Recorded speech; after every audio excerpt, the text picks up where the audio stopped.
Yes, welcome back to Stream UG Radio with Mind Matters. Today, Sunday, the 20th of July. We are glad to be here today. My visitors are in the house, or my guests, and the atmosphere has changed, no deep voices today, and you're going to hear less of me. Today, we are talking about healing. Healing is what is most important. We talk about the problem, but we never talk about healing. And so today, I'm going to let my guests introduce themselves so that we can get on with real talk, real solutions, and real stories. Please, let's start with you, Annet. Hello, good morning. My name is Annet Mahoro. I'm a psychiatric nurse working at Safe Places, Uganda. I'm happy to be here. Tune in, listen. It's going to be very enlightening. Okay, thank you, Annet. Hello, everyone. My name is Angela Lawino. I am a psychologist working with Safe Places, Uganda. And yes, at Safe Places, I primarily handle their business development and partnerships department. Yes, I'm excited and very eager to have this conversation. I've never had a conversation with Mr. Bekunda like this one. Yes, wonderful. We are going to talk it all, but of course, before we get into the nitty-gritty of what we're talking about, people have to know whom we are dealing with. You deal with financial matters, but you're also a psychologist. Yes. So before even we continue, how do you do the two? Did you do two courses, or did you do the psychology of financial matters? No. So I have a bachelor's in psychology and a master's in addiction psychology. But I think when I had just joined Safe Places, I had joined with the intention of working clinically. So doing the psychotherapy, the group therapies and all those things. That's also why the master's in addiction psychology is there. Because my initial intention was clinical work. And I think this is also, I think part of this story would also talk about how it's just important to have, let me say, bosses or employers that are able to see what your strengths are and then capitalize on them or make you aware of areas that you would shine in a lot better. So I would do the clinical work, but I guess it's just not where my passion lied. So, and over the years, I have seen that with my boss trying to direct and align me to do more community engagements, community outreaches, organizational work and things like that. And then that when I started doing it is when I started realizing like, oh, I actually love the bigger picture of mental health care and mental health service provision as opposed to the clinical work. Okay. So yes, that's how I got into it. So I do utilize a lot of my psychology knowledge to be able to do the work as good as I am able to do it. Because when we go out into communities and we are doing psychoeducation or creating awareness or providing support for maybe various topics and things like that around mental health, whether it's with an organization, a school, whatever the population is. Yes. I do utilize my psychology knowledge and I enjoy it. So that is how I got into the side. Wonderful. You enjoy it. I love it. More than the money. That is tricky. That is a tricky one. That is a tricky one. Annet, you're on the other side. Yes. Yes. Introduce yourself. Like I mentioned before, my name is Annet. I am a psychiatric nurse working with Safe Places Uganda. And I also have a dual role, which is office administration. So I'm always the first point of contact. So each time a client walked in, then that means I'm able to receive this person, orient them, handle the registration, handle any kind of inquiry, make them feel comfortable, make them feel safe, because they're literally in a safe place. Yes. That we are able to support them. First point of contact. Angela said she loves that bit so much. What about you? Yes, it's actually a very good place to be at. Because these are people that do not have much knowledge and information, especially with the work we do. So there is that stigma that is associated to even being in such a place. I've had people that are not comfortable going to a place that does rehabilitation, a place that handles mental health. So there is that stigma. But being able to be received by someone who actually has insight, and they make you comfortable and make you be aware, and like it's okay to be in this place and you're not mad, like they call it. It's a good thing. But they are difficult people to manage, and you're the first point of contact. How do you deal with that? Yes, that's true. Not everyone that comes in willingly. There are those that are very uncooperative. There are those that will be violent, aggressive. But now this is the thing. So you have to make it a safe space. Do you find yourself sometimes in conflict with them or getting angry or something sometimes? Not at all. Not at all. So this is the trick. You need to be able to first be a friend to this person. You are not going to approach this person like everyone else is treating them. This is you giving them assurance that you're actually on their side. You understand them, you know what they are going through, and you can actually walk the journey with them so that they trust you and can actually open up to you and be able to support them. It's that easy. Don't you get scared? Some of them come in with flexing muscles. No. I think I've gained the experience over time, and I'm prepared. Like, that is what you expect. Yes. This is someone who is mentally ill, so for some reason they're not going to function normally. Those are symptoms you expect them to present with.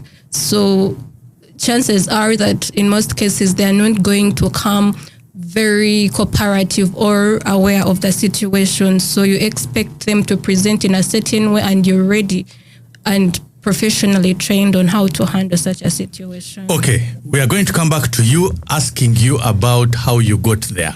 How did your family background or your growing up lead you to become who you are? But before that, Angela, tell me about your childhood. Was there a trauma? Was it too interesting? How did you end up picking to psychology? But just tell me, where were you born? How was it when you were young, going through school and all that? So I was born in Kampala, Mulago Hospital. Okay. Then you lived in Kampala? Then I lived in Kampala. Grew up in school in Kampala. We want more than that. But yes, so like I said, I was born in Kampala, born in Mulago Hospital. But yes, I grew up with my mom and my dad. I have 4 siblings. How many siblings do I have? Okay. They say that in Africa they don't steps those things. They don't say those things. You just say these ones. So I have 3 brothers. Okay. And 2 sisters. Yes, but from my mom and my dad, we are just 2 children. So myself and my younger brother. Yes, I grew up. I would like to believe that I went to good schools. Okay. You can't mention them so that your OGs and OGs... I'm not marketing. Oh, okay. But no, I went to Kabodra Junior for primary, and then I went to King's College Budo for my O and A level. Okay. I would like to believe that as an adult, when I look back at my experience in Budo, I now say that it was actually a good experience. When I was living in it, it was like, oh my God, this school. For kings and queens. Yes, but I had a good experience. There was no bullying and all those things? Escaping from school to go and drink and smoke? No, not you. Not me. Okay, not me. You. Not me. Yes. I would not say, again, in hindsight, like when I look back at it, then it did seem like I would maybe use those words and stuff like that. But I think now in hindsight, I just say we were all growing. Like now with the knowledge that I have, Yes. I'm able to just say we were all growing. We were all trying to find our identities. We were all trying to fit into this environment. We were all, we were doing the best that we could with the information and the resources that we had at that time. Yes. Right?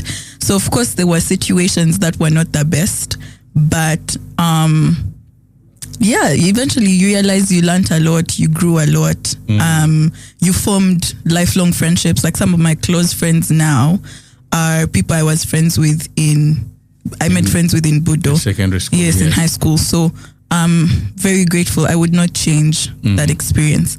Yes, so I did my bachelor's in Nairobi, which was my bachelor's in psychology. Yes, my childhood was interesting because you asked about my childhood. You were many in the family. We were quite a number. All of you in the same. Yes, we actually we all grew up in the same house from when we were kids. Okay. I remember we were laughing about this with I think an auntie of mine the other day, and I was telling how we used to stay, me, my mom, my stepmom, my step siblings, all of us in the same house.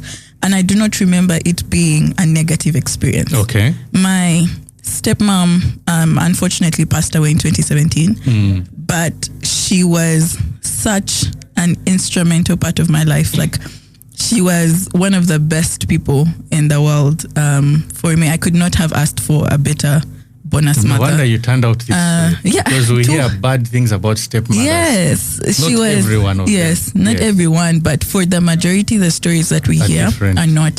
Okay. Yeah, so she was a very, very, very amazing lady. Very amazing.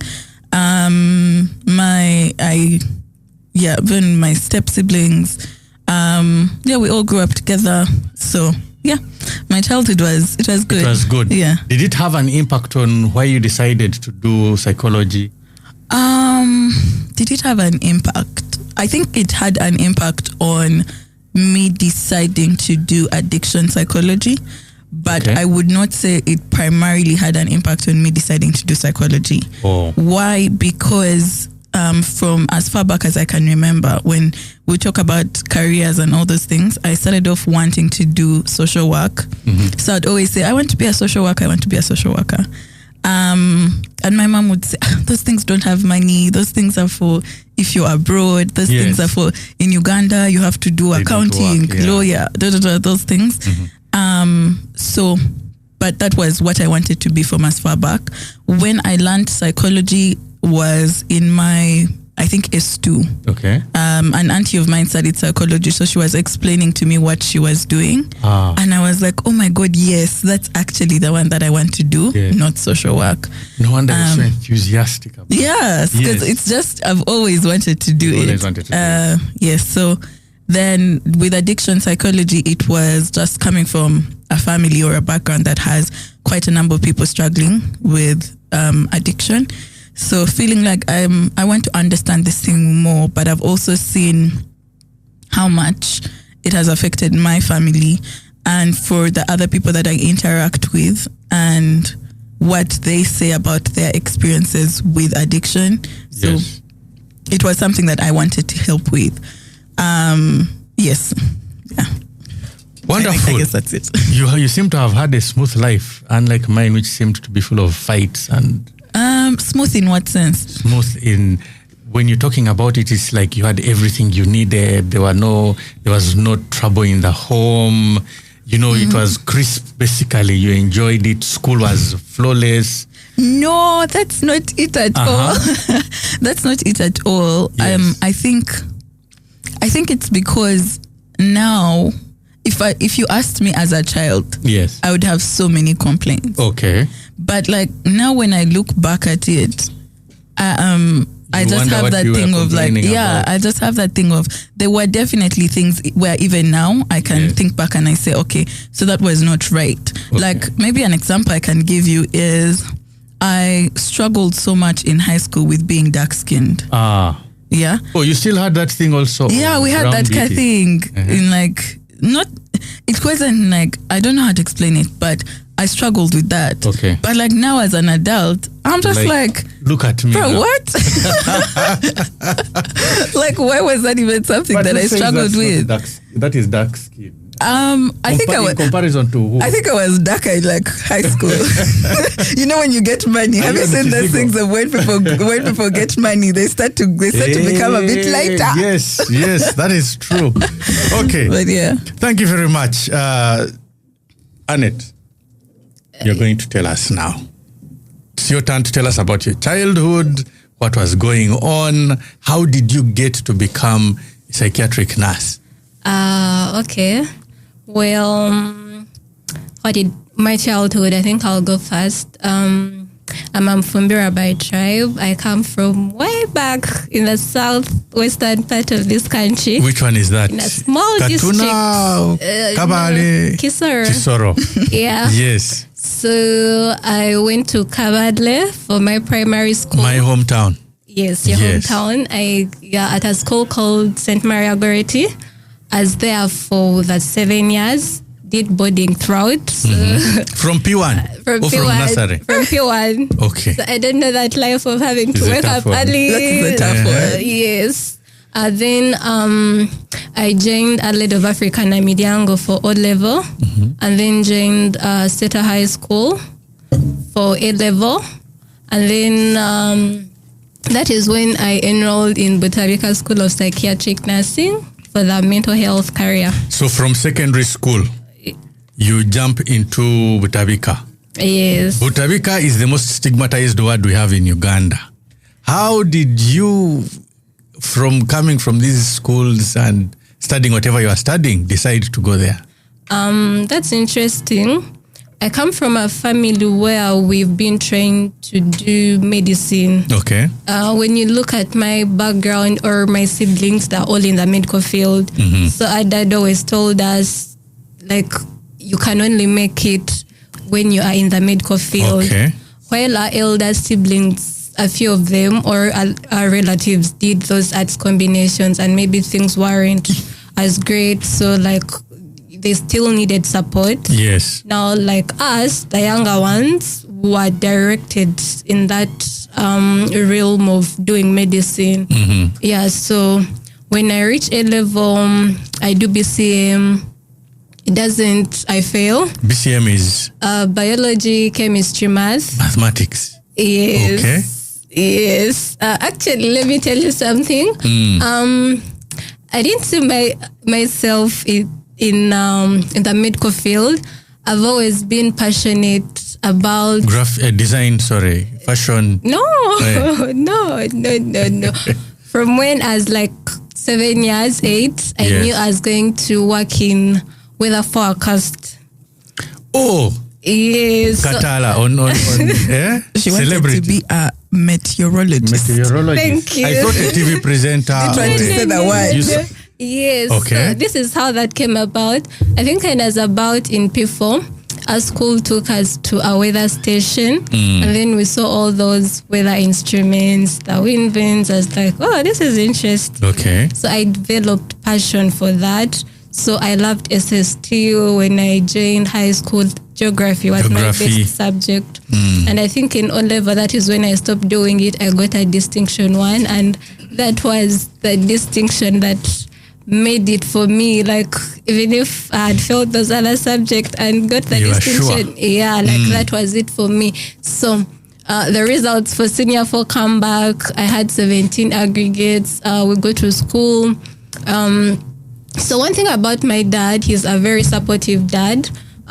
He will give you whatever you want as long as your performance is okay. So I was not so comfortable with the school I was at in O level, and I was like, it's okay, you'll go to whatever school you want, provided your performance is good and you run that. Yes. So after when the results were out for senior 4, we go back to school. And of course, usually the school you've been at is where you apply first, like for A level. So while I was there, I applied for my courses, geography, econ, and everything, like about but there's nothing like a science subject. Oh, and my dad, I know he's listening because I told him to tune Tell him. But yeah. He forced you. He didn't force me.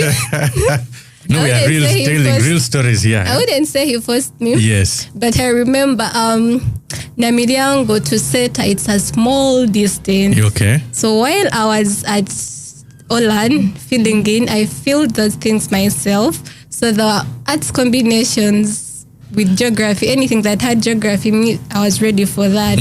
So we are transitioning. I didn't really want to go back to that school. I wanted to join SETA. So we are driving from Olan to SETA. It's about like 3-5 minutes. Okay. That place. So he cancels me. He's like, Mahoro, I've trained you better. You've seen this. The other one is doing better. Yes. What's not happening? Let's be real, like a man would talk. Yes, it's like, I thought I trained you, and it's like, what direction are you taking? So we go to SETA. He fills the forms. There were 3 options: BCM, BCB, all those things. Yeah, so I get a vacance with BCM because I'd passed O-level. Yeah, but while my A-level was a bit hard, it wasn't like hard per se, but I don't know, but things weren't working out. The bright girl back then, things were jamming. Adolescence had kicked in. I wouldn't blame it on adolescence. Okay. I wouldn't, because I'm actually a focused person. I believe I did my part. To this date? Yes. Okay. Yeah, we see you at work. Yes. But for some reason, things were not on my side. Okay. Yes, but already I was in that sphere of medicine.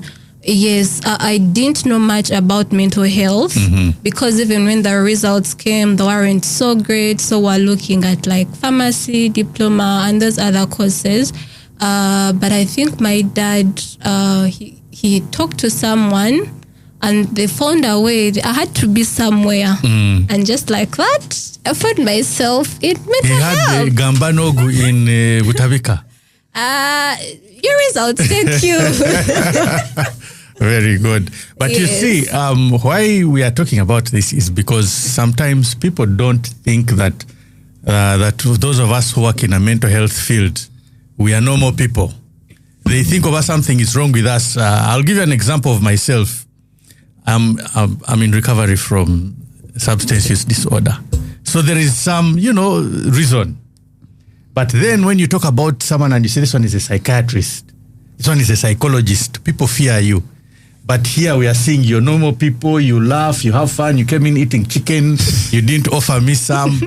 You know what I mean? We are normal people. And it is that normality that we want people to see and understand, because people don't understand when we talk especially about rehabilitation. People start getting scared. When she said Butabika, I saw we lost like four people who are watching. They're like, this one is not for my, is not for my level. You see that none of you had gotten problems that led you to think, okay, let me give you an example of children when they are making interviews on TV and they say, what would you like to be when you grow up? I want to be a nurse because I want to help people suffering. They're coming from a suffering angle. But here you are. You have fun at work. You enjoy it. Now let's get into what you studied and why you studied it, because that is very important.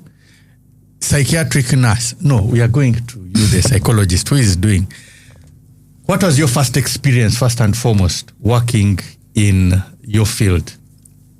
Was it safe places anyway? So my very first experience, I would say, was an internship that I did with Butabika during one of my holidays. And I think Mahoro is just gifted in the space for her to say that she does not fear, she's just gifted. Yes. Because I think for me, my first time at Butabika, I remember being so scared. Like I, for some reason, was just feeling like, oh my God, what if this person hits me? What if this person, because you can imagine someone coming and they're standing right in front of you, and let's say the person is called Ben, and one of the other people is saying, Ben, get out of that door. and Ben has refused. Ben is standing in front of you, like Ben wants to pounce on you. Yes. And Ben is not going to pounce on you, but the stance that he has in front of you. Okay. And the fact that he's bigger than you, and this is your first time. And he's a male. And he's a male, you know, all those things. Yes. He's obviously, you know that this person is not mentally ill. They're not, so they are not intentionally trying to put harm on you. Yes.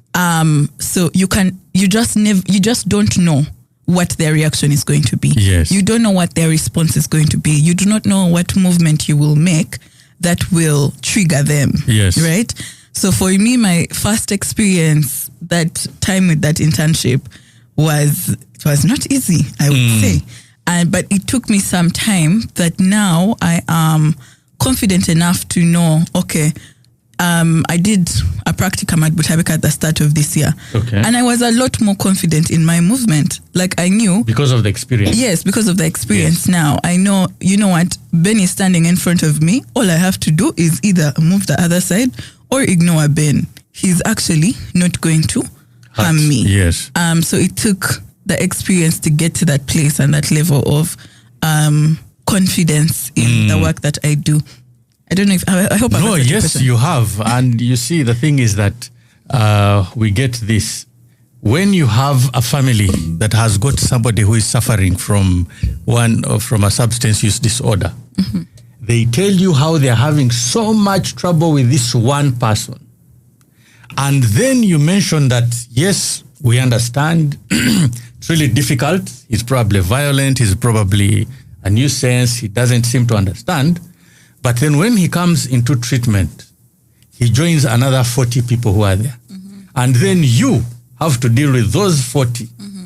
And, you know, somehow they get the message of, okay, it might be a little bit more difficult if you're dealing with 40 people like my own. Mm-hmm. And then you're one small young lady, or not small, because people can't see your height, let me not say.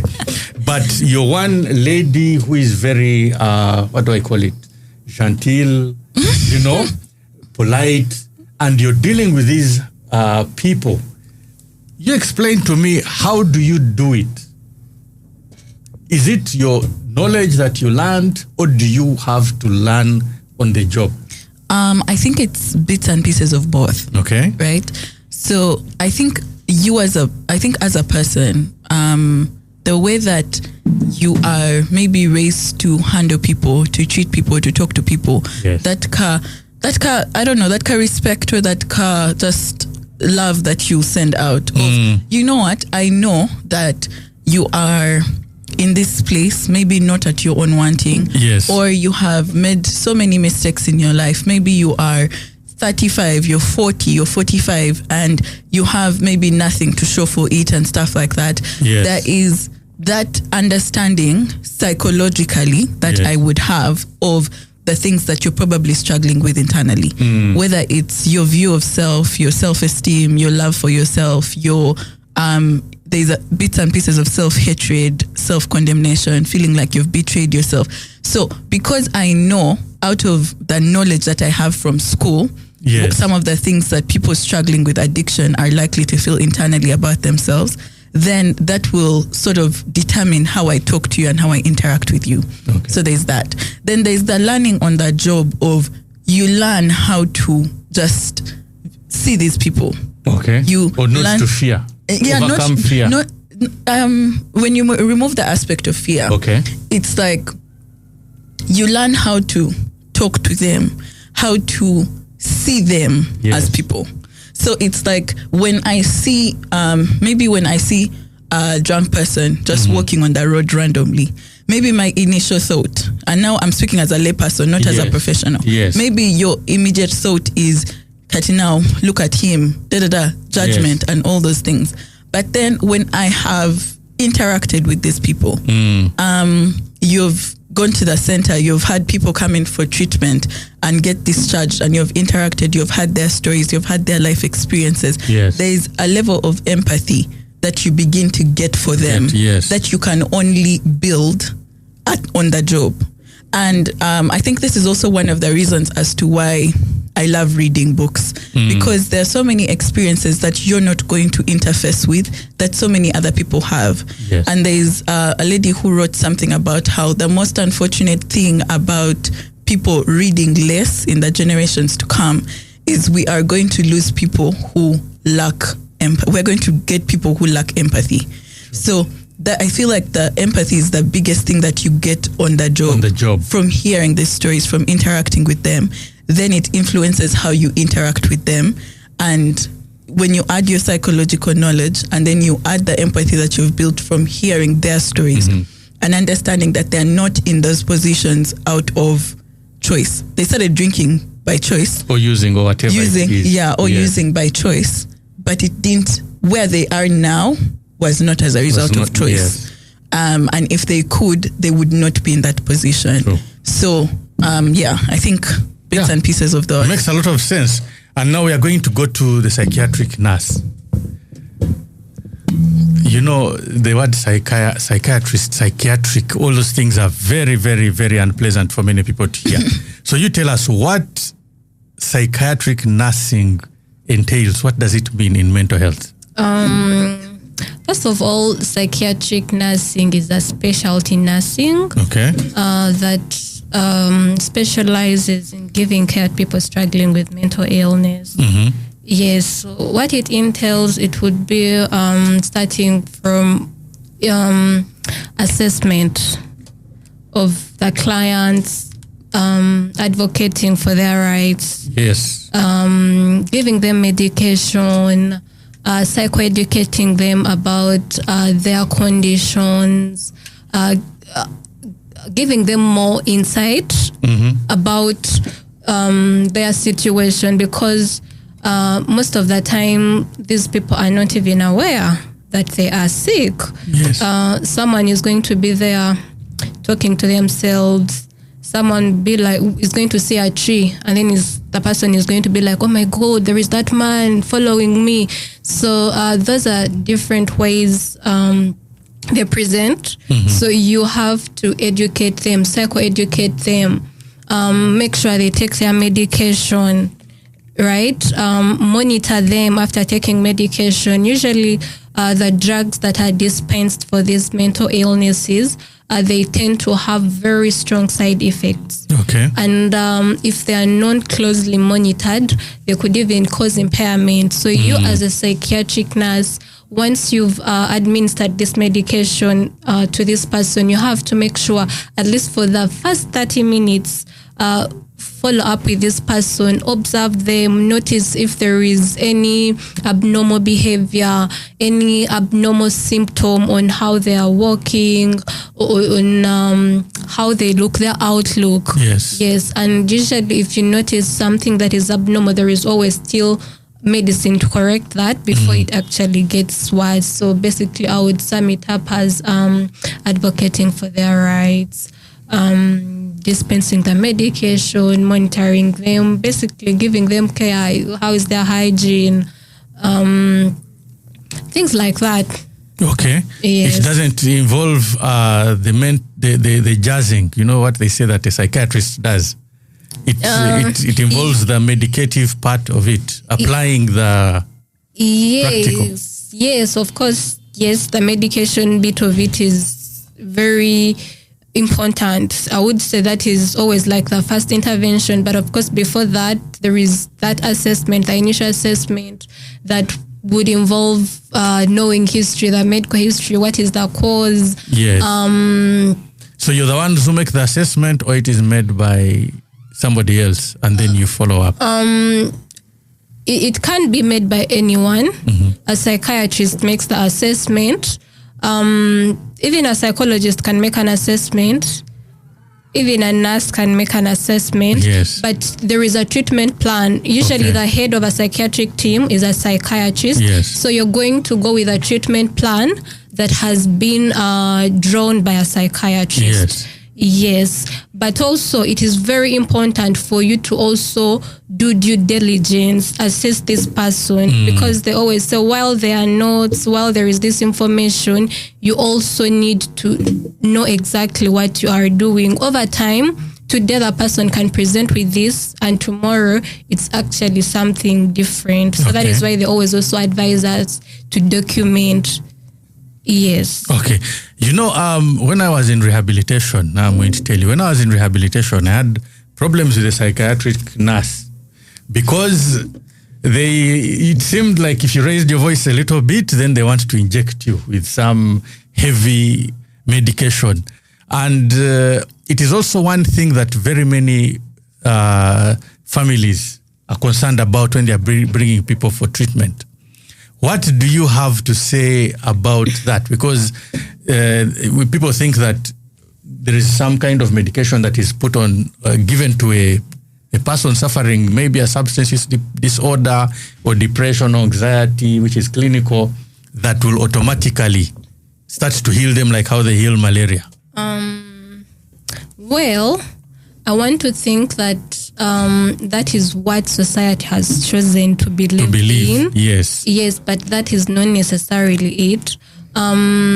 These people are coming to facilities to actually get help, get treatment, be managed, right? The first intervention is never sedation. In that time, it's sedating. So no, people think it is medicine which heals the problem. Okay. And one thing we need to know, not everyone gets that medication. And whoever gets that medication is after actually psychiatric re-evaluation. Okay. Yes. There are people that come and the people are calm, they are cooperative, you assess them, orient them about what they're supposed to do, where they're supposed to be at, and then like it is okay, you initiate them into the rehabilitation program peacefully. But now there is one that is going to come and is actually a danger to themselves, and they can also be a danger to the people around them. Yes, and in the event that you're not able to support them normally with the welcoming them, making them comfortable, letting them know that they are in a safe place. If they are in a danger to themselves and the surrounding people, that is when now under guidance, clinical guidance, and it's legal, then they give them medication to a bit calm them down and stabilize them. But it's part of treatment. Yes. It's not something that is... It's not a punishment, as they think. It's not a punishment. Thank you for that. It's not a punishment like people think. That is treatment itself. Okay. Yes. To calm you down. To calm you down and relax you. Yes, but it's not medicine per se. It is medicine. I mean, it doesn't cure anything. It just sedates you. It does cure. Like you're going for an operation. No. It's meant to manage the situation. Yes. In case you were violent, it helps you to become less violent. Yes, it calms you down, makes you be less violent. Yes. And it's treatment. It's treatment, basically. Those are difficult things and people will not understand them. But as we go on, we are coming to the top of the hour. We are on Mind Matters with Bill Bekunda. We come to you every Sunday with your weekly check-in from 10 a.m. to 12 p.m. Today we have a psychiatric nurse, Annet Mahoro, and we have a psychologist and financial manager, Angela Lawino, who are here with us, and they're going to be explaining to us more about the rehabilitation process in the coming hour. For the past hour, we've been talking a lot more about them, their lives, how they came to become who they are and why. Keep tuning in to Mind Matters. Tell a friend to tune in. We are on live.streamugradio.com. Mind Matters, the weekly check-in with Bill Bekunda on Stream UG Radio. Your life, your music. This has to be my year. I see that where you're my lighter. This has to be my year. You elevate me to all your levels. I'm a winner. Nothing can stop me now. Yeah. Bust it up. I can see my victory. He's a liar, liar. I'm gonna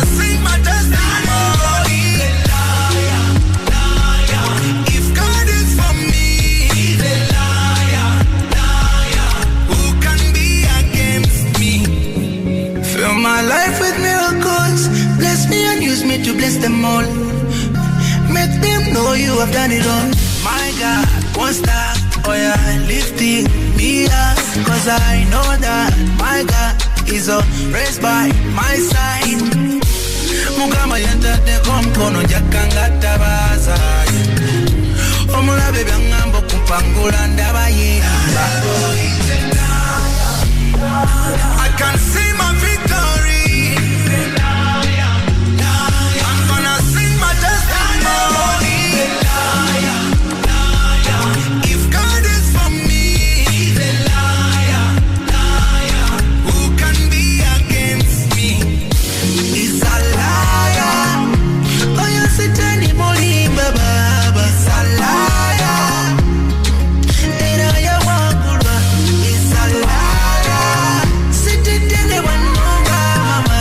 He's a liar. Timo wangu see. He's a liar. Kono waka kwake nawe. He's a liar.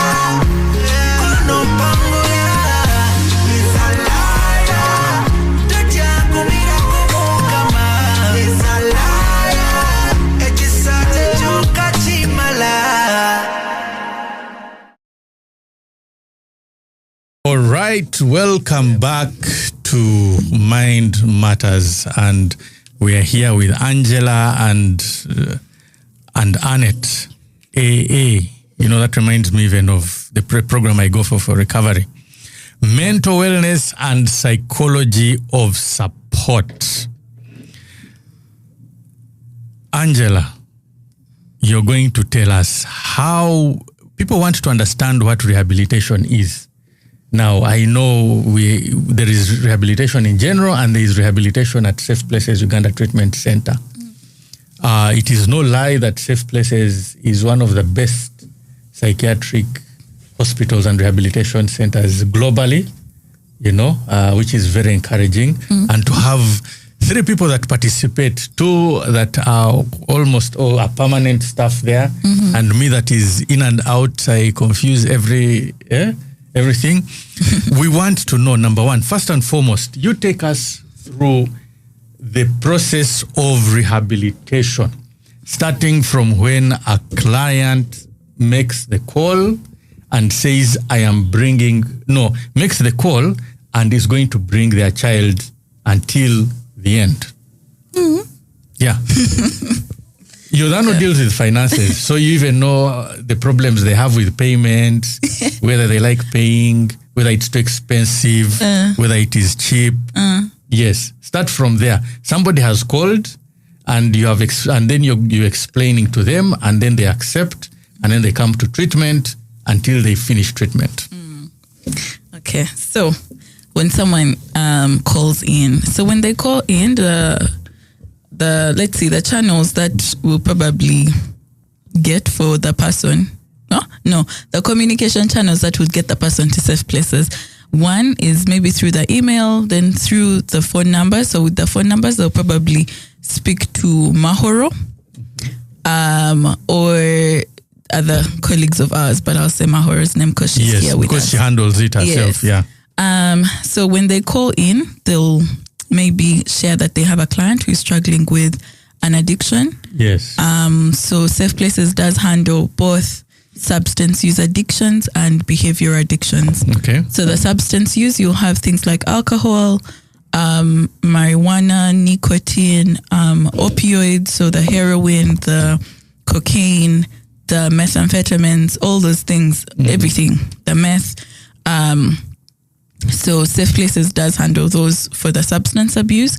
And then the behavior addictions, we have things like gambling, pornography, masturbation, sex, and the like. Those are many. Yes. But you haven't even finished them all. And I haven't finished them all because they're the others. I said the major ones. Yes. So we do handle both substance use and behavior addictions. So when they come in most cases, when people come in, they would like to know, what does your treatment process look like? What services do you offer to help support this individual that we're going to bring in? Yes. So the first thing is we work with a wide team of professionals. So we'll have a psychiatrist who will support with the assessment of the individual. Okay.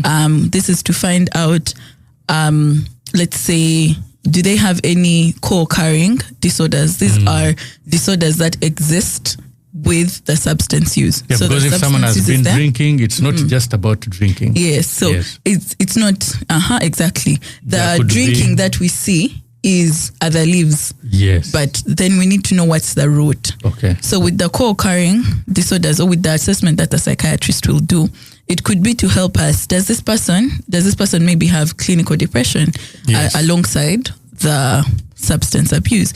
Does this person have maybe bipolar disorder? And for some people, they've already been pre-diagnosed. So they'll come in and then maybe the family member will say, oh yes, they have bipolar, but they also struggle with alcohol. So they'll have that assessment. But we also have an addictions counselor. So the addictions counselor will support this individual with navigating their addiction, the way that the addiction is affecting their life, the way that, what are some of the things that could be exasperating this addiction in the person's life. Okay. We also have the clinical psychologist. A clinical psychologist will help this individual with just navigating some of these things. So if the person has depression, clinical depression or generalized anxiety as well, that's where the clinical psychologist comes in to support. Okay. So that means this individual on average will be seeing 3 professionals on a one-on-one basis. It might not, for the addictions counselor and the clinical psychologist, those are likely to happen every week. Okay. The psychiatric assessment will probably happen once a month or once every 2 weeks, depending on the severity of the individual. So if someone has just been admitted and they're in a severe situation, they'll probably see the psychiatrist every week. Okay. As they get better, they probably see the psychiatrist every 2 weeks or whenever they need an assessment. But we have someone who we call a psychiatric clinical officer. And that one, the clients have interface with him whenever they would need that support. So let's say every week, right? Yes. So when you look at the flow of care at the center, we have the psychiatrist being at the top of that chart. Okay. Then we divide it. So we have the psychiatrist. Then as we come down, we'll have the psychiatric clinical officer, and then we'll have the therapy team. This would be the addiction counselor, the clinical psychologist. Then with the PCO, with the psychiatric clinical officer, we'll have the psychiatric nurses. Yes. Yeah. So all those work together as a team to support the individual. Yes. The other things that we have in treatment are the group therapy sessions. So they have these every day. And so they'll interact, they'll get into a group. Many times we'll separate them in terms of how at safe places, we don't, in our inpatient facility, we don't only have individuals struggling with addiction. We also have individuals who are struggling with other psychiatric illnesses, but do not struggle with addiction. Okay. So someone is schizophrenic or someone is bipolar. What does schizophrenic mean? Schizophrenia People is, don't understand. let's say, okay, let me just say. Are they the ones they call madman? In simple terms, their perception of reality is distorted. Yes. So you'll have that person, you'll have someone who is struggling or living with bipolar, you'll have someone who is maybe has gotten into a psychosis or some sort of thing.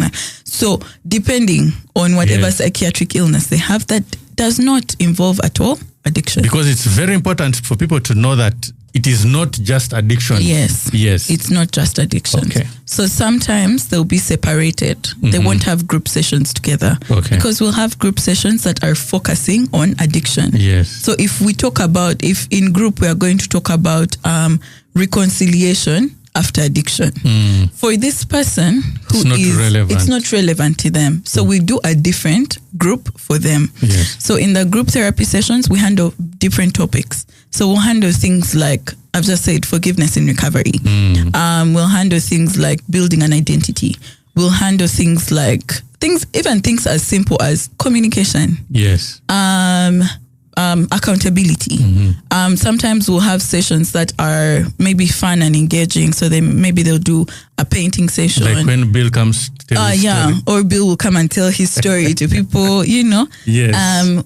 Exactly. Actually, something like that. People coming in to share their lived experiences. Yes. It's also very important. So we have things like that. We also have family sessions where family sessions happen every month. So each month, especially depending on the progress of the client, we'll have the family come in, because we know and we strongly believe that when it comes to mental health, the support system that you have is very, very important. It's the most important, I think. Yes. So we'll have family members come in so that we can go through how can you support this individual better. Yes. What role are you as a family playing in keeping this addiction going? How can you, maybe what changes need to be made within, whether it's a family system or whatever. Yes. So those happen. Let's see what else happens in the process. So I've spoken in bulk. Yes. So let's get to the end. When the individual is about to leave, we do something called where we start getting into the reintegration. So we start preparing as if an exit of, okay, this person is getting discharged in 2 weeks. What needs to be understood? When they go back home, what are they going to be doing? So this is where the family comes in. Yes. What are they going to be doing? Where are they going to be living? Are they going to go back to work? Are they going to stay home for some time? Are they going to go back to school? Are they ready to do some of those things? Because sometimes we have a family that has one plan for the child, and then the child has another plan for themselves. So we need to see, exactly. So we need to sit and say, okay, this is what the child wants. The child doesn't want your plan. Yes. Us as the professionals, on our assessment of where the child is, why am I saying child? Where the individual is. Because they behave like children. Yes. Where the individual is, we do not believe that they are ready for the pressure that comes with a workplace. Yes. So maybe they do this duration and things like that. So we try to do that exit reintegration thing together with the family and the client. And then once they get discharged, they have an opportunity to come back to still receive psychotherapy either with a clinical psychologist or an addiction psychologist. We also offer AA sessions at the outpatient center every week on Tuesdays, so they can also, that's also open to them and they can always come back. Yes, I think I've done the process. Yes, you've done the process and you skipped the middle part of it. So Which is the middle part? The during the treatment, but also as a person who deals with finances, there is a very real concern about the pricing. People say that you're too expensive, and we want to understand that. I think yes, and I'm going to say this with my first disclaimer for that is I understand that money is money. Yes, the scarcity and the demands and everything, it's a hard thing. But I'll also say that one of the reasons as to why people continuously keep branding this care as expensive is because they do not think it's necessary. Okay. So that's one. That is one thing. They don't think it's necessary. They don't think it's necessary. They don't see a value in it. They see a badly behaved person who should just correct their stop things. Drinking, stop smoking. Why are we spending 7.5 million on you and you can just make the decision internally? Why don't we just take him to jail? Yeah. Where it's free. Exactly. Because you're not going to have access, all those things. But I'll even use the very simple example of therapy. And therapy at safe places, an individual session costs 70,000. Yes. 70,000, you're going to sit down with a clinical psychologist for maybe, let's say, give or take 2 hours. Yeah. And if you see the value of that therapy, if you see that this is something that has the ability and the capacity to take my life from one level to another. Yes. If you believe that it has the capacity to change your life for the better, that 70,000 will not mean much to you. It will not mean 70. It won't mean 70. It's like going to school and paying school fees. Exactly. It would mean, like there are so many things that will open up in you. It would mean good relationships. It could mean being able to perform at your best, whether it's at work, whether it's in your marriage, whether it's in your parenting, it would mean so much that you'd realize, wait, I can spend the 70,000 on food. Yes. I can spend the 70,000 on a night out. Yes. I can spend the 70,000 on a birthday gift for my partner, for my friend. Why can't I invest it in myself? Okay. You know? So, yes, the treatment is pricey, but if you see the value that you have the ability to get out of it, yes, you won't like constantly think of that. You think about what is to come. The money gets value. Yes. And, for me, it is very interesting when you started explaining the process from the psychiatrist. You mentioned like 10 psychiatrists, different psychiatric people. You mentioned like different 10 psychologists. I've forgotten all of them. But you forgot to mention recovery coaches like me and consultants. Yes. So there are so many people that deal with each of these individuals. It's not like one person deals with, you go to rehab, you have one counselor, they sit with you, lock you up, and then you come out. Yeah. And then there is also those who deal with the reintegration process and then the aftercare. Yeah. Okay. So, Miss Annet here, Mahoro, I don't know which it seems you prefer the name Mahoro to Annet. You don't want to be Englishized. In this setting, people need to understand that there is real work going on in treatment.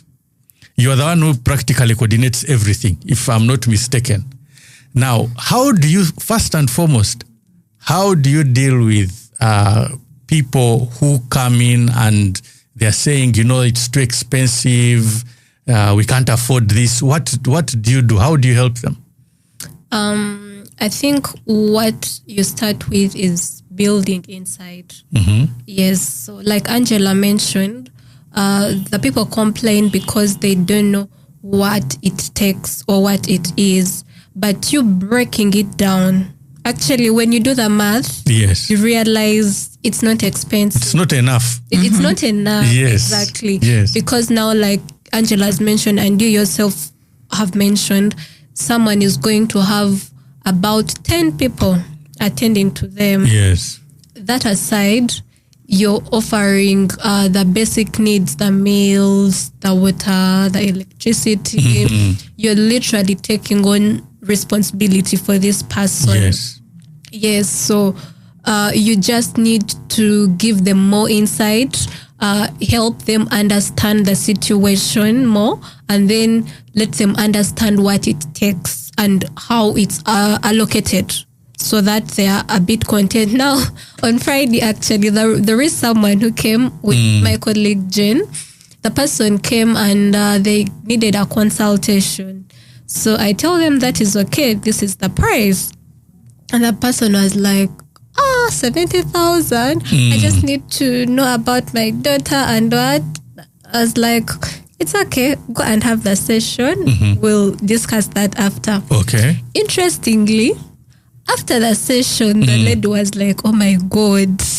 We have even paid little. Yes. The lady was like, I can now pay this money. Yes. And like, that was okay. And it felt good I didn't get the payment that fast because I knew what she was going to achieve was going to make her more comfortable and actually appreciate what it takes to and why we do these things.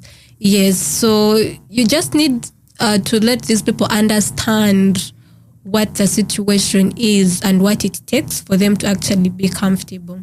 Yeah, and I like the way you have been using the word comfortable, safe space from the beginning. It's very important, Branding. Probably that's why they don't have a man handling your job, because I don't see how to make people comfortable that much unless... Anyway, I'm speaking from my side of it. We also see that rehabilitation is completely misunderstood, and because of that, we want to try and demystify it. We are trying to break the silence through the power of storytelling, lived experience, and understanding what it is. Today, we are talking about recovery. We are talking about rehabilitation, specifically from Safe Places Uganda Treatment Center. where I contribute and where Angela and Annet do participate. Now, I have a question. How do you, I don't know if I should use the word advertise. Do you advertise these services or do you not advertise these services? How do people get to know? How do people get to know? I think there's a level of advertising that happens. I'll start with that one. I think there's a level of advertising that happens. Okay. And could probably be in different ways. Maybe it could be through word of mouth.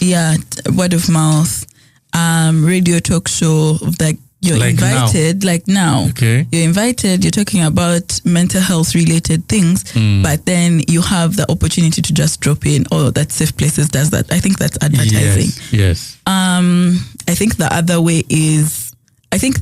way, the best and the biggest way for me is recommendations. Okay.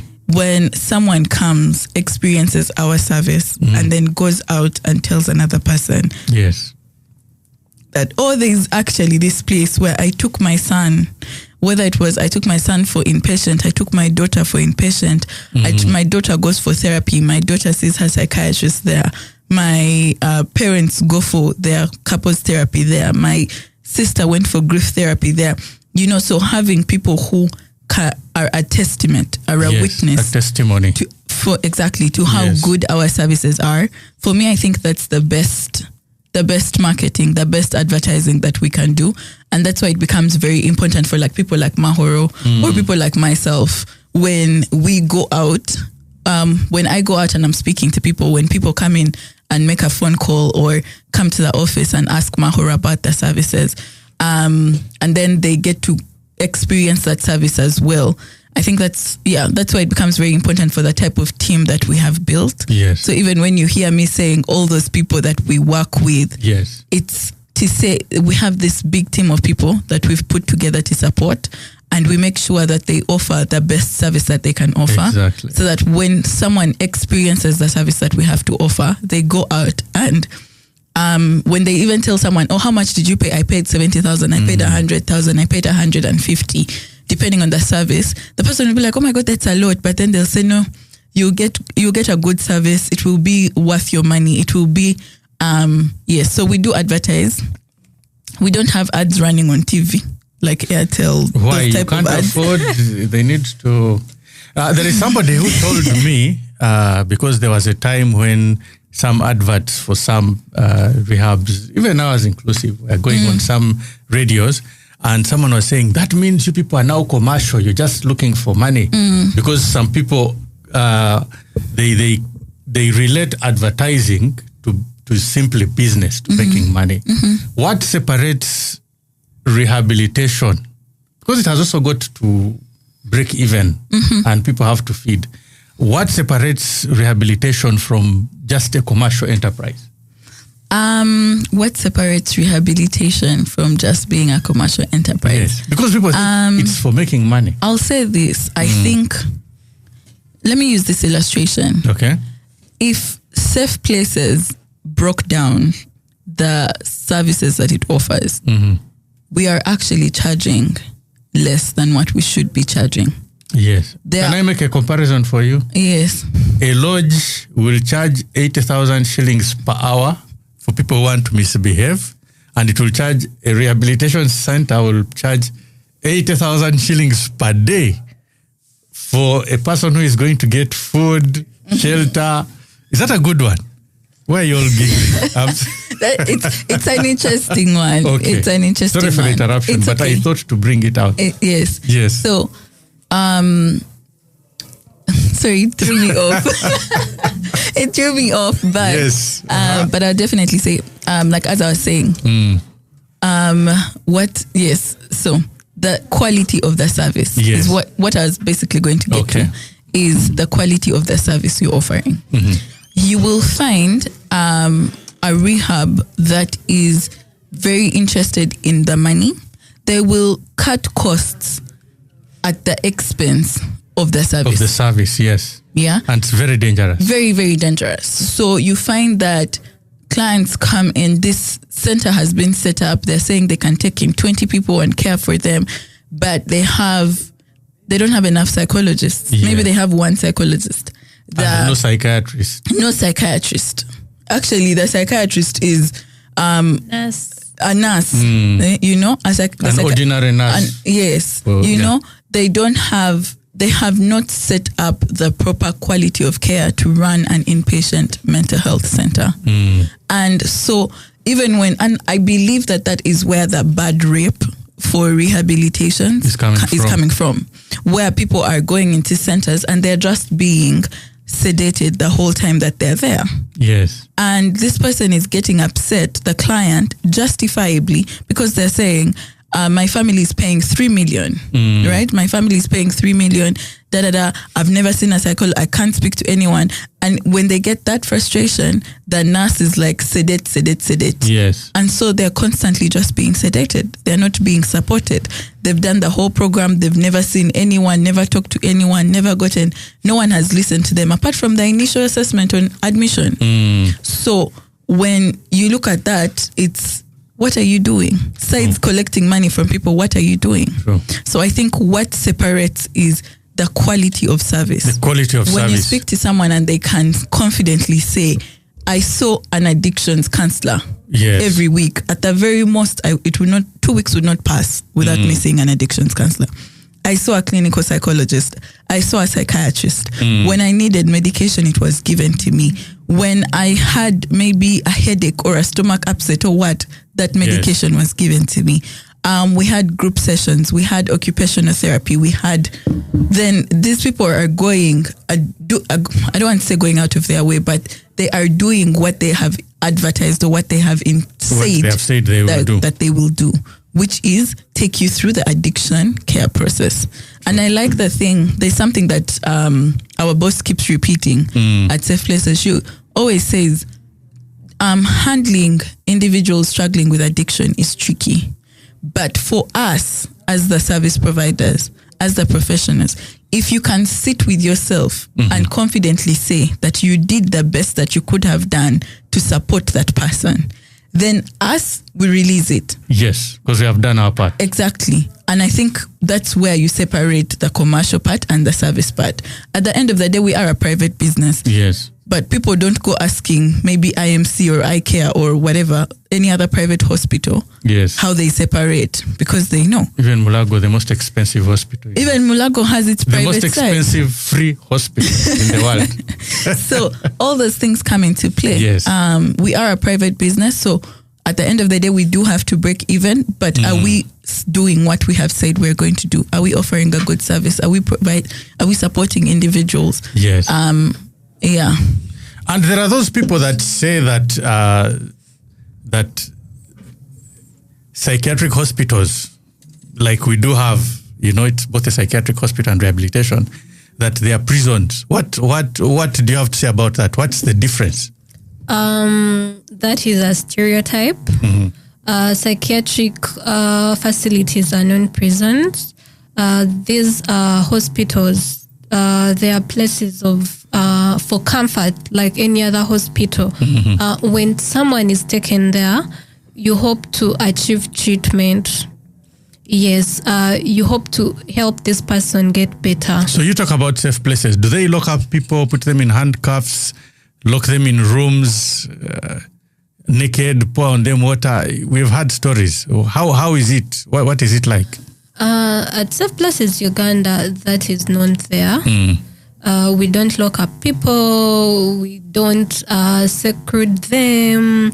We don't do that. Does it happen in other places? You were in Butabika. I was in Butabika. Yes. Now, the interesting part is whatever happens is legal. So part of management of a violent client. Okay. Yes, there is seclusion. And that is approved by the law. It is approved by the clinical team. Yes, and there are standards to having a secret room, a seclusion room for someone who is violent and aggressive. Okay. So there are measures observed to that. So it's not a prison. But I understand where bit of them being prisons where it comes from. When you look maybe at Butabika, you're going to find there are patients that end up being institutionalized. That means, and how does that come about? Let's say usually because people don't know how to handle people struggling with mental illness, they tend to be frustrated, and in so doing, they give up on their patients. So if someone has been in a facility, now for Safe Places Uganda, if someone has been in Safe Places Uganda, let's say for 6 months straight, if their treatment plan doesn't suggest discharge, we have this thing of trial leave. Okay. Right? We want you to at least go and experience it outside there. Yes, reconnect with your family, get that emotional support. Yes, aside you being in this place. Yeah. But while you're there, it's a trial leave. You're still doing your treatment. So depending on how things are going to turn out, you could come back. Now, this is something that is different for Butabika because I did my school practicum there. So what happens is most of the people take their people, can I say, to relieve themselves. Oh, it's a dumping ground. Yes, something like that. Yes. So what the hospital does, it takes on these people. Now they become a property of the hospital, and someone who is not so knowledgeable, every time they go there, they're like, oh, this person is there, this person never leaves. But it's because the family has actually abandoned this person, and there is no other better place this person is going to be well catered for other than you being in that facility. But while you're there, your rights are observed, you're getting all the basic needs you need, you're literally getting treatment. So there isn't anything like it's a prison, it's punishment. No, any care you receive, any service you receive is something that is actually approved by the law, and it's also seconded by medicine. So there is no locking up people in these situations of rehabilitation. We are trying to make sure that people don't fear treatment. And in fact, I hope we can achieve one thing. What can we tell people to make them realize that rehabilitation is needed? Because usually, and this is what I tell people who call me, that I tell them that my first assessment is this, according to what happened. The mere fact that you are looking for me to call me means this person is already in a situation that is desperate, that needs rehabilitation. Okay? Because people wait until the person has deteriorated so badly and then start seeking help. I don't know if you find that to be the case. You find that to be the case. So what do you have to tell people that to start doing before people get to a point where they call only when now the person has gone overboard?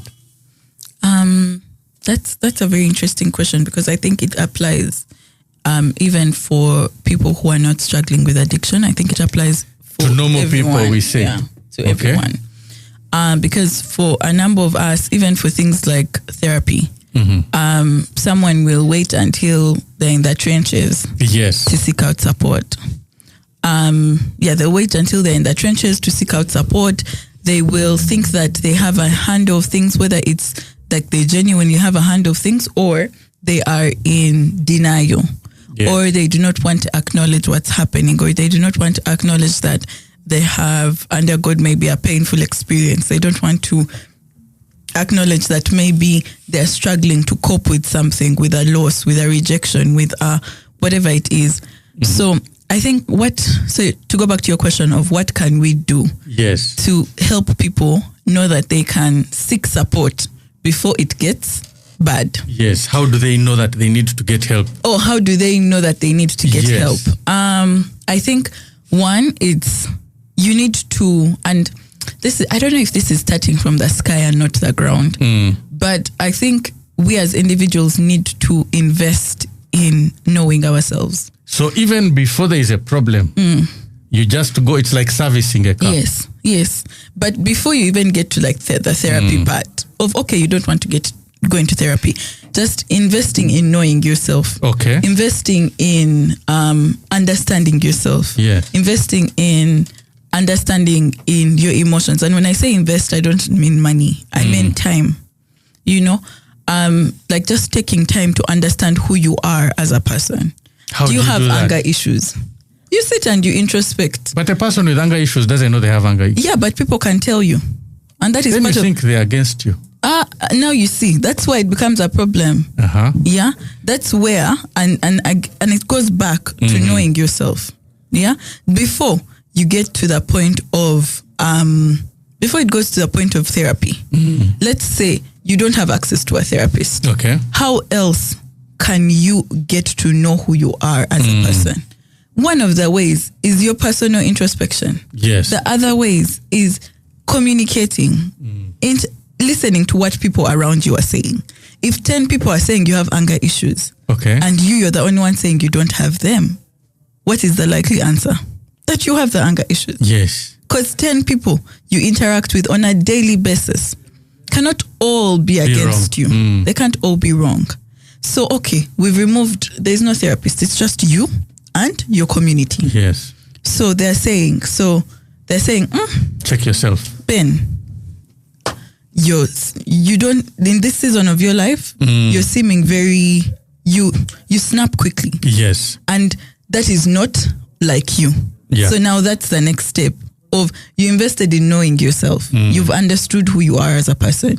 You've understood that you're good with relationships, you're good with friendships, you're good with whatever it is. Yes. And now someone is coming to tell you, Ben, it seems like your connection with us, it seems like something is going on. You know, there are some people, they even tell them that maybe your husband has issues, your child has issues. But you see, the biggest problem about that, because people don't understand these things, is that the person with the problem is the last one to realize they have a problem. So don't you think maybe the people around who are observing should be the ones to, now if they see that you're having anger issues, how can they help you as opposed to you helping, you identifying, I might have a problem here and you girls are just smiling at me. You see? Yes. And you feel I would be offended to even tell me.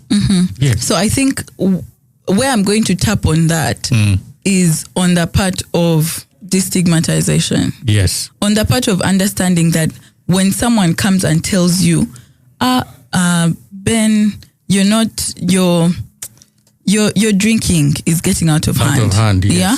You don't take it as an attack on you. Yes. You're able to maybe sit back and listen. And then also you go and do your own personal work. But you see, when we as individuals, I think even when we look at ourselves, yes, when someone is quick to get defensive when offered criticism, yes, something is wrong. Yeah. There's a problem. Why does it affect you? Why does it trigger you so much to the point of anger, to the point of whatever, when someone comes and says, if it's not true, it's not true. Yes. You know? And if you can, and that's why at the end of the day, I'm going back to the thing of, are you able to sit with do you know yourself? Do you understand yourself? So people, you should start knowing yourselves. Investing in knowing yourself. Yes, invest in knowing yourself. It's talking to yourself, talking to the people around you, listening to what some of the criticisms have been, and then knowing, okay, I need to improve this, I need to work on this, I need to all of that. But now when we come and center on the question that you asked of how people can get help before it goes too far. Now, where I started off with getting to know yourself is because then you will be able to tell when you begin to sleep. Yes. If you don't know what you are on a normal day, how will you know what you are on a bad day? You will just think that is who you are. True. Yeah. So whether it's with your friends, it's investing in deeper relationships, in deeper connections, that when you're with your friends, you're not just laughing, but having no sense of knowledge of them. Yes. So with your friend, you can see, this friend of mine, their partner passed away recently. And now they're drinking, they're starting to get a bit distant. Yes. When we go out, they drink a bit too much. So it hasn't yet gotten bad, but because of your knowledge of this person, you're able to tell this person has just gone through something. Yes. Their behavior is starting to change a bit.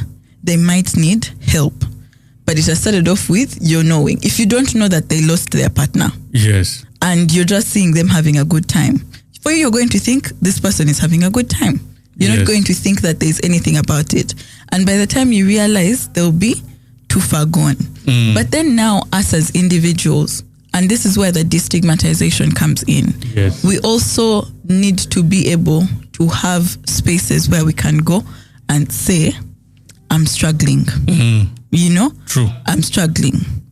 I was somewhere the other day and someone made a call and they said, could you please help me? This is not a bad thing, but I want to make sure that it's not a bad thing. Do you get? True.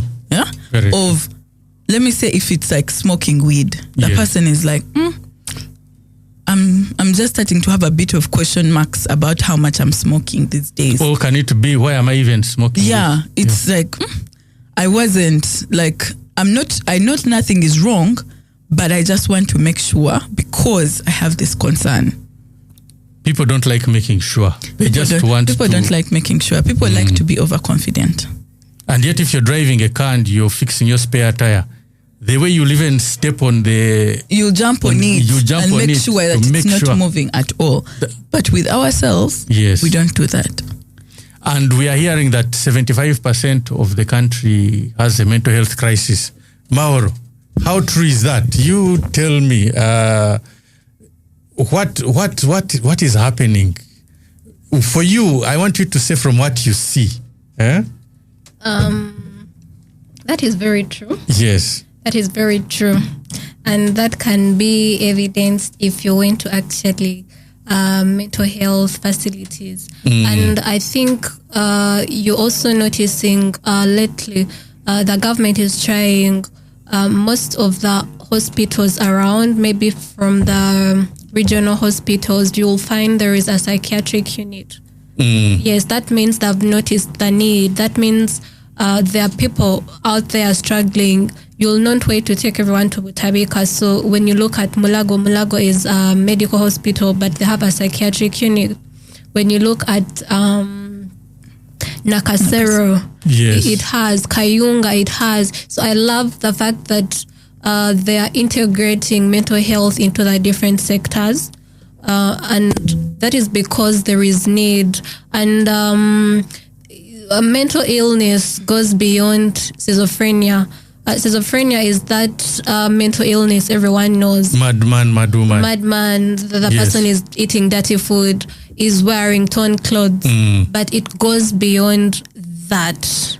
There are different mental illnesses. There is anxiety. I believe like everyone myself, I struggle with anxiety. Oh, how can you struggle yet you help others? I'm human. Yes. I'm human. We are all prone to these illnesses. But the beauty is we are aware, like Angela mentioned, when you're aware of what the issue is, then you know how best to handle. So you actually find ways to handle it. Yes, because for some reason you'll expect a certain reaction because of a trigger, and then you're conscious, you know how best to avoid and not be able to be in a bad place. So mental illness is increasing because of the different diagnosis that is coming along. From the known schizophrenia, there is bipolar that consists of the mania, the depression, those anxiety disorders, the panic attacks.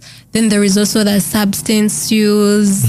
So many, and each one of us struggles with what we don't know. There is trauma. Yes. And now when I go to trauma, I don't even know. Yes, and somehow I left it out because it's a very long topic. It is a very long topic, and most people don't know they're actually struggling with trauma.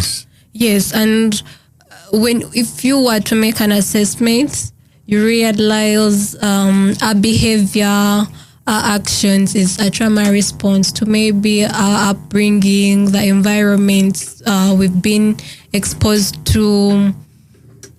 It's a lot. It is a lot.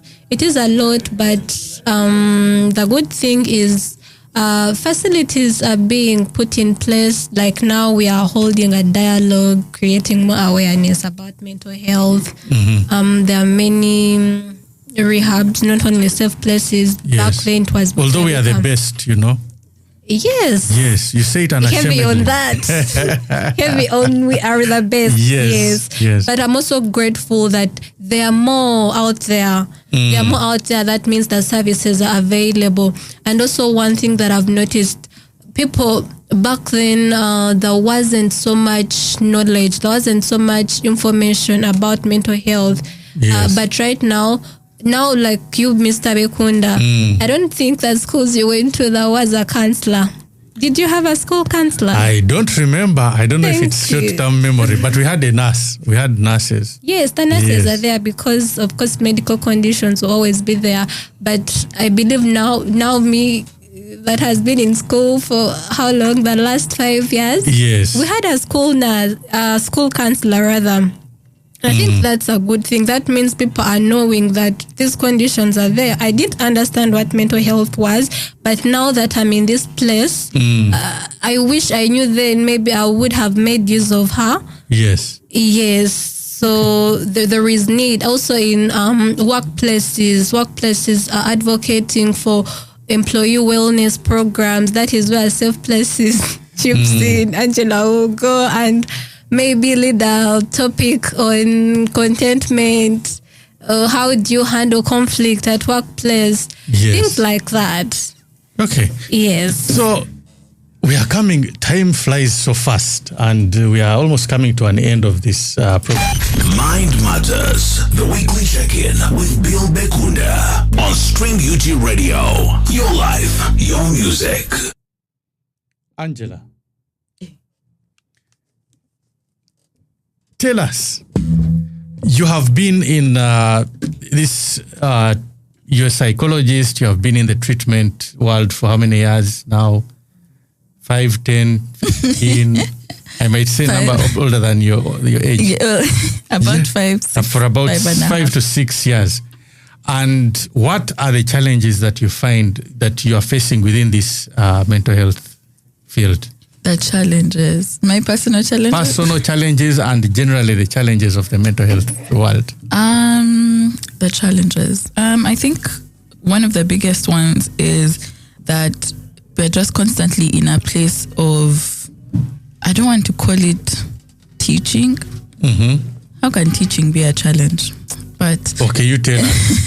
it's like, it's not, I don't want to call it a challenge per se, but you realize how much stigma is around the entire concept and topic of mental health. Okay. That every time, it feels like every time you get into a space, you have to deal with people who don't believe in the entire idea of it.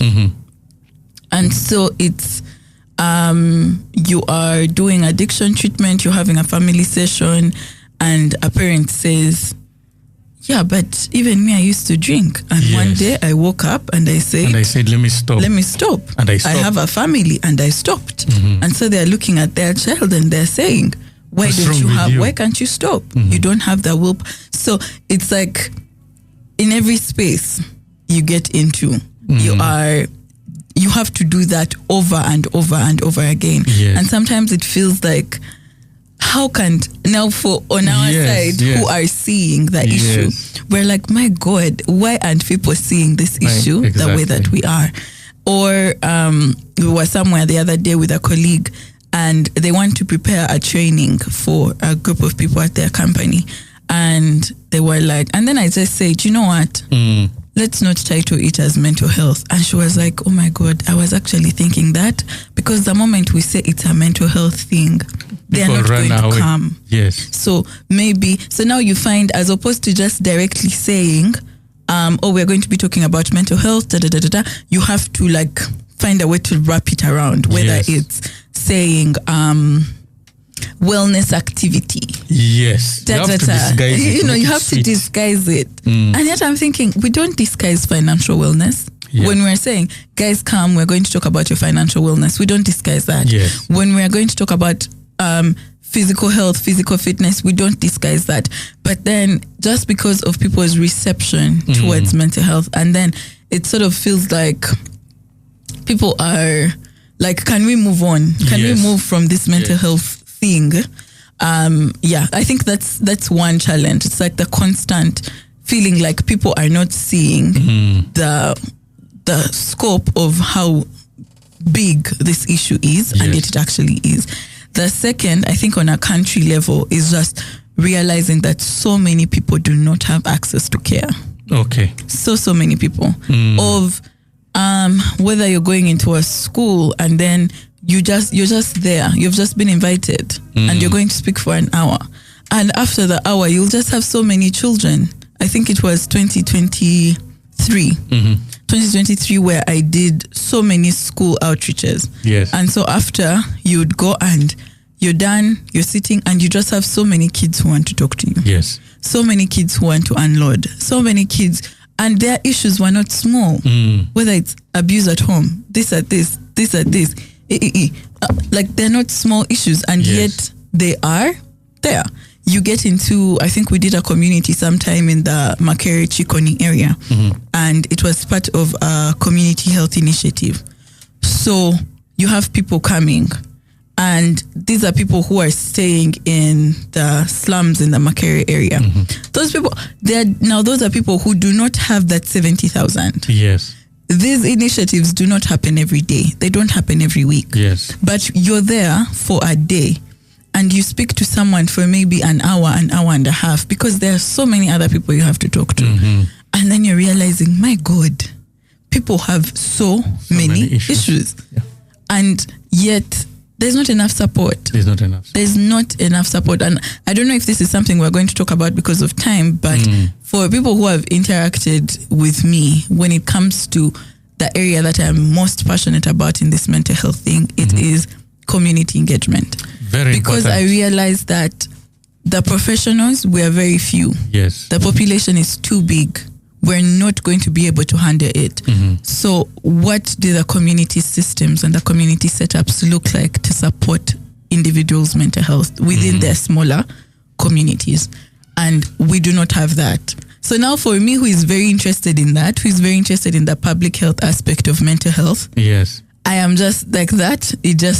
That is one of the things that is just a struggle for me. So it's those two things, the constant feeling like people are not seeing the nature of this. They're not seeing how big this problem is. Yes. But also the realization of how little support and little funding and there is within the communities for this thing. True.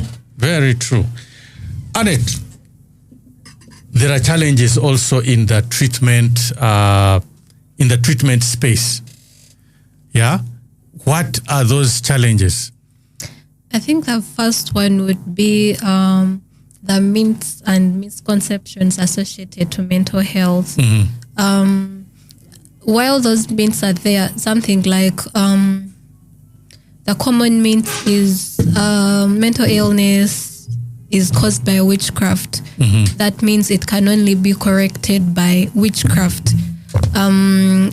So people always seek the wrong care. Yes. So instead of, if they've noticed someone is having an episode, the immediate all right thing to do would be to rush this person to a psychiatric unit. But what will they do? No, let us first go to the shrine. This is a spiritual thing. Yes. So you're delaying treatment or church. You're delaying the treatment. Yes. If this person was taken to a psychiatric unit, they're going to get right care in time. So that means you're not leaving gap for the condition worsening, which could be the case. Yes, so that is one of the challenges, those stereotypes, those misconceptions.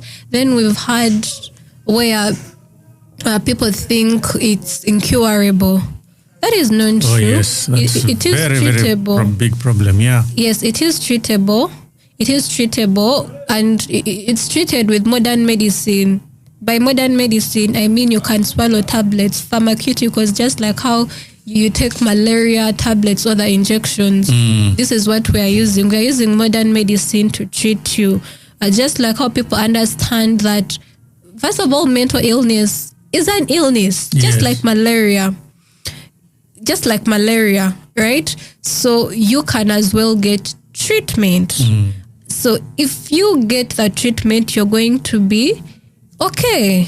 Yes. And now the other issue is if someone is on treatment, they tend not to adhere with medication. Yes. Yes. Now, the tricky part is that our treatment doesn't bring an immediate effect.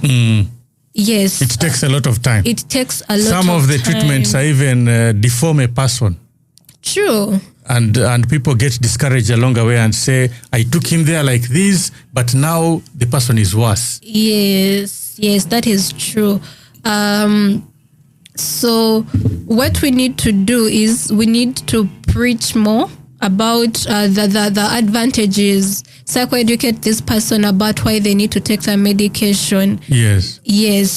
Don't get tired of taking the medication. Take the medication at the time you're meant to take the medication. As a nurse, if someone is on medication, you need to observe them. If you notice any side effect that could cause impairment or is not usual, report to the psychiatrist, get the right medication, correct that. Yes, and I think the other problem is stigmatization.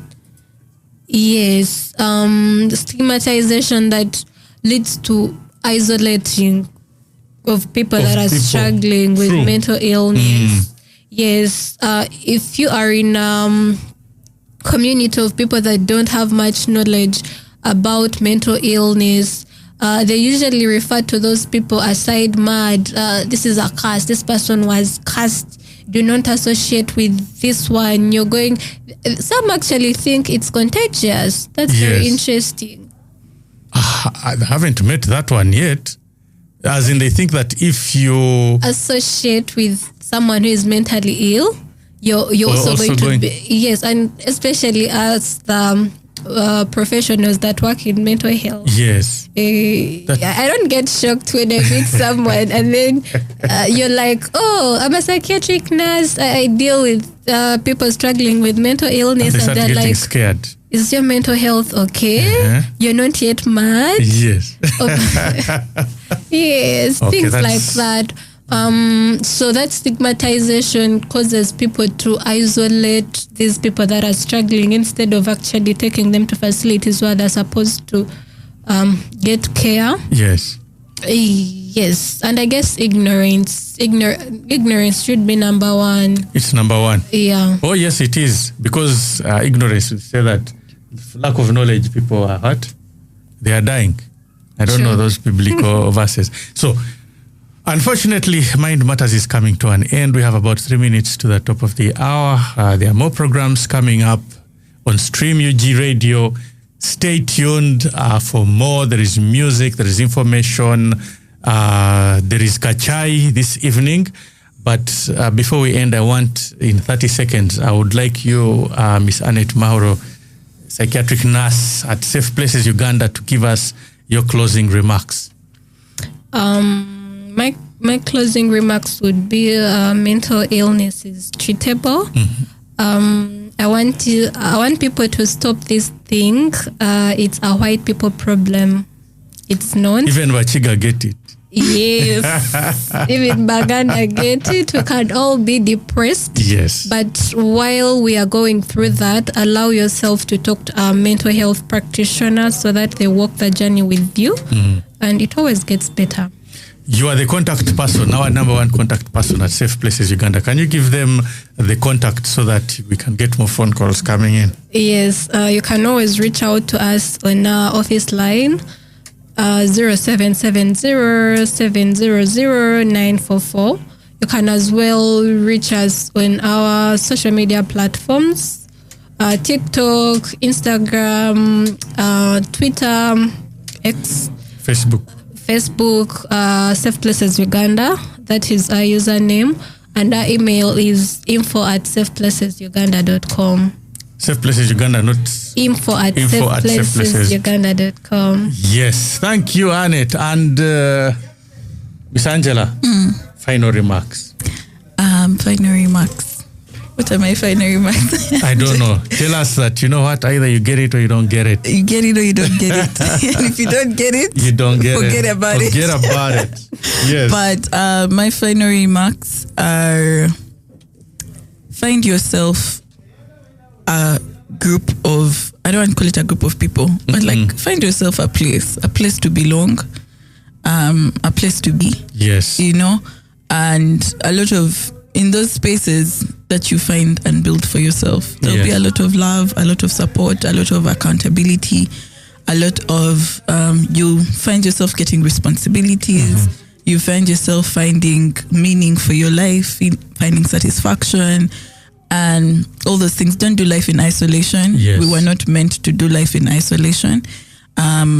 So yeah, build yourself just a good, happy, nice community that you can lean on to support you whenever you need that support. All right. We have come to the end of Mind Matters.